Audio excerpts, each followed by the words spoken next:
গত 17 বছরে সাদিক কায়েমরা আওয়ামী লীগের সাথে থাইকা ছাত্রলীগের সাথে থাইকা একটা জিনিস ছাত্রলীগ থেকে তারা ভালোই মানে রপ্ত করতে পেরেছে, সেটা হচ্ছে আওয়ামী লীগের ভাষা। তারা এখন ছাত্রলীগের ভাষায় কথা বলে, ছাত্রলীগের বয়ানে কথা বলে।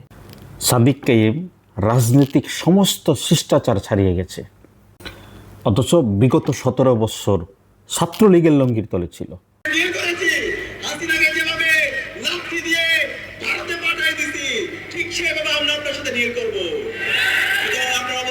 শুনলেন তো নীলক্ষেতের বিপি সাদিক কায়েমের মুখের ভাষা। বিএনপির কিছু করা লাগবে না, জাস্ট যদি বিএনপিটার কাউন্টার অ্যাটাক দেয় তখনই দেখবেন একদল হুক্কা হুয়া করে বিএনপিকে ভদ্রতা এবং শিষ্টাচার শিখাতে আসবে। আমি নীলক্ষেতের বিপি সাদিক কায়েমকে বলতে চাই, আগামীর রাজনীতি ছাত্রলীগের ভাষায় হবে না, আগামীর রাজনীতি আওয়ামী ন্যারেটিভে হবে না, আগামীর রাজনীতি হবে বাংলাদেশের ভাষায়।